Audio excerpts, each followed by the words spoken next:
Israeli tanks enter Gaza city of Deir al-Balah for the first time. Latest updates. In a shocking escalation of the 21-month war, Israeli tanks have rolled into the Gazan city of Deir al-Balah for the first time, leaving a trail of destruction and chaos in their wake. But here's where it gets even more alarming. The area has been home to thousands of displaced Palestinians, many of whom have already been forced to flee their homes multiple times.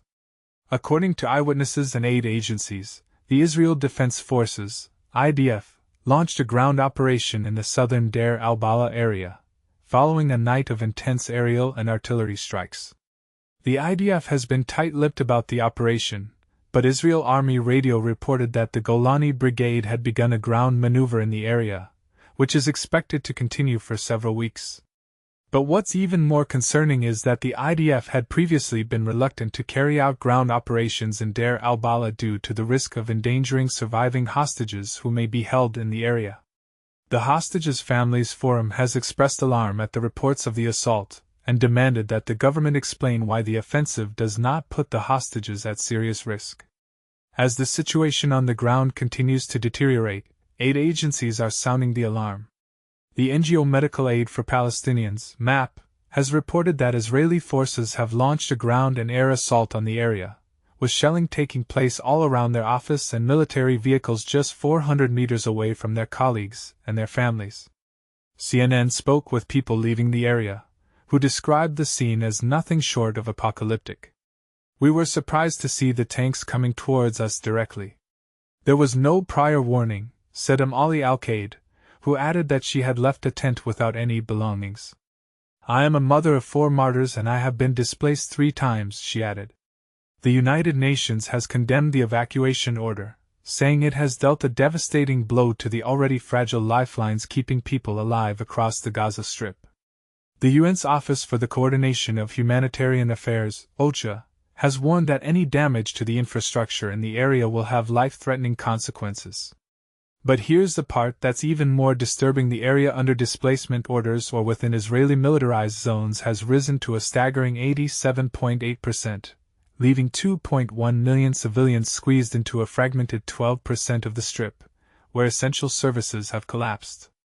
The UN has warned that this will limit the ability of the UN and its partners to move safely and effectively within Gaza, choking humanitarian access when it is needed most.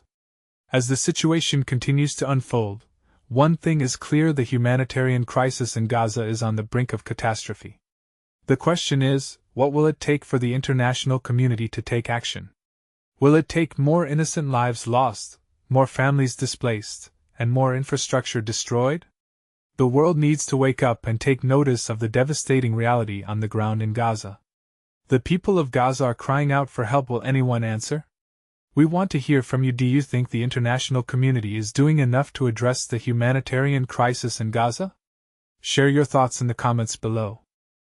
Israel sends tanks into Gaza's Deir al-Balah, hostage families concerned. In a significant escalation of the ongoing conflict, Israeli tanks have entered the southern and eastern regions of Deir al-Balah in Gaza for the first time, raising alarms among families of hostages believed to be held in the area. This military action, reported on July 21, 2025, comes amidst a backdrop of intense fighting that has displaced countless Palestinians over the past 21 months. Many have fled their homes following an evacuation order from Israel, which claims it aims to dismantle the infrastructure and capabilities of the militant group Hamas. The situation in Deir al-Balah is dire, with tank shelling reported to have struck residential buildings and mosques, resulting in the deaths of at least 3 Palestinians and injuring several others, according to local medical sources. Meanwhile, in the nearby Khan Yunis, an Israeli airstrike tragically claimed the lives of 5 individuals, including a couple and their 2 children who were seeking refuge in a tent. The health ministry in Gaza has issued a grim update, stating that over the last 24 hours, at least 130 Palestinians have lost their lives and more than 1,000 have been injured due to Israeli military actions, marking one of the highest casualty rates in recent weeks. Despite the severity of the situation, there has been no immediate response from Israeli officials regarding the incidents in Deir al-Balah and Khan Yunis. Israeli sources have indicated that the military had previously refrained from entering Deir al-Balah due to suspicions that Hamas might be holding hostages in the area.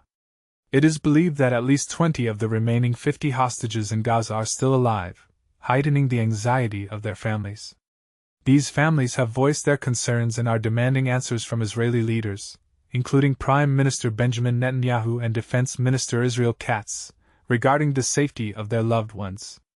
The Hostage Families Forum headquarters has made a poignant statement, emphasizing that the people of Israel will not forgive anyone who has knowingly put the hostages at risk, whether they are alive or deceased. In addition to the violence, health officials in Gaza are sounding the alarm over a looming humanitarian crisis, warning of potential mass deaths due to starvation.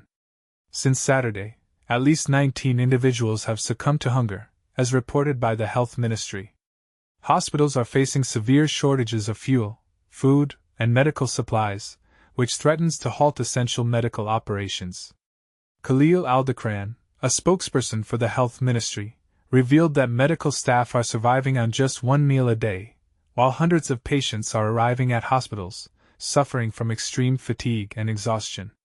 In a separate incident in southern Gaza, an Israeli undercover unit detained Marwan al-Hams, the head of Gaza's field hospitals, during a raid that also resulted in the death of a local journalist and injuries to another individual outside a medical facility operated by the International Committee of the Red Cross, ICRC. The ICRC has confirmed that it treated patients injured in this incident but has not provided further details on their conditions. The organization has expressed deep concern for the safety and security surrounding the field hospital. The Israeli military has not yet responded to inquiries regarding these events. Throughout the conflict, Israel has conducted raids on hospitals across Gaza, alleging that Hamas uses them for military purposes, a claim that Hamas vehemently denies. The recent incursion into Deir al-Balah, coupled with the rising death toll, complicates ongoing efforts to negotiate a ceasefire between Hamas and Israel, with mediation from Qatar and Egypt, supported by the United States. A Hamas official has expressed frustration over the increasing casualties and the hunger crisis, suggesting that these issues could jeopardize discussions regarding a potential 60-day truce and a hostage agreement.